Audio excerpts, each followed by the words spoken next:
یہ بتانا ہے ہم صدیاں گزر گئی صحابہ تے پھر صحابہ سننا او دا جنہ راواں تو گزرے انہاں دے جانوراں نے جتھے پیشاب کیتا نا اس مٹی برابر بھی کوئی نہیں ہو سکتا ہے جے کتا کوئی بھونکے تے لکھ باری پہ بھونکے کتے دے بھونکنا سورج نو تو کچھ نہیں نہ ہوندا چودھویں نے چاند نو تو کچھ نہیں نہ ہوندا کتا بھونکن تو علاوہ کر کی سکدا صحابہ سن نہ اس دھرتی پیدا کیتا اور نہ جان نثاراں ورگا اور نہ کوئی ہویا نہ کوئی ہو سی نہ چاراں یاراں ورگا تسی مڑ کے صحابہ دے بارے گلاں کرنے ہو صحابہ تے تو اٹھاں جتے پیشاب کیتا تسی اس خاک برابر نہ ہو صحابہ تے پھر صحابہ ہے خبردار کوئی ایسی گل کرے اپنی زبانہ قابو رکھو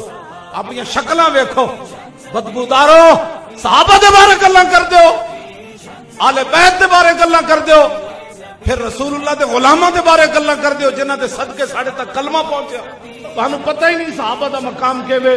حضرت عبداللہ بن مبارک کو کسے پوچھا انہیں کہا جناب عمر بن عبدالعزیز افضلاً یا امیر معاویہ سنو مجدد الفسانی نے کی لکھیا عبداللہ بن مبارک فرمایا ہوئے امیر معاویہ نے جڑا گھوڑا دوڑایا نا حضور دی حمایت وچ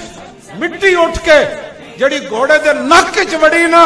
عمر بن عبدالعزیز نا کئی درجے افضل اور اعلیٰ تے وہ مٹی ہے جڑے امیر معاویہ دے گھوڑے دے نک وچ داخل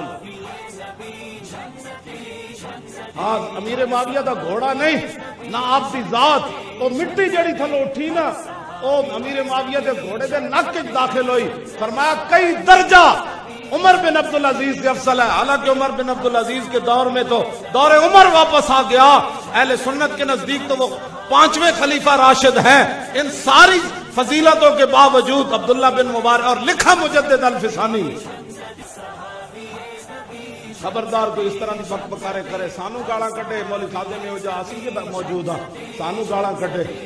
اور جتنیاں بھی گاڑاں کوئی کٹ سکتا مینو کٹے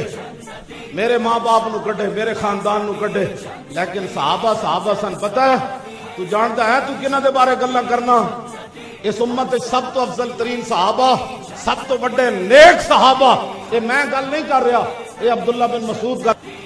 عبداللہ بن مسعود فرمانا او جدا کسی پیچھے چلنا چاہتا نا وہ صحابہ محمد دے پیچھے چلے انہاں کہا کیوں انہاں کہا کانو افضل حاضل امہ اس امت جو سب تو فضیلت آڑے او سب تو بڑے نیک ہو سب تو بڑے عالم ہو کیوں فرمایا اللہ نے اپنے حبیب کی غلامی کے لیے ان کو منتخب کیا اور پوری دنیا میں دین کا جھنڈا بلند کرنے کے لیے اللہ نے صحابہ کا انتخاب کیا فرمایا انہاں دے راہ تے چلو جتنا ہو سکے انہاں دی اخلاق تے سیرتاں اپناؤ وہی صراط مستقیم ہوتے یہ بتانا ہے ہم صدیاں گزر گئی صحابہ تے پھر صحابہ سننا او دا جنہ راواں تو گزرے انہاں دے جانوراں نے جتھے پیشاب کیتا نا اس مٹی برابر بھی کوئی نہیں ہو سکتا ہے جے کتا کوئی بھونکے تے لکھ باری پہ بھونکے کتے دے بھونکنا سورج نو تو کچھ نہیں نہ ہوندا چودھویں نے چاند نو تو کچھ نہیں نہ ہوندا کتا بھونکن تو علاوہ کر کی سکدا صحابہ سن نہ اس دھرتی پیدا کیتا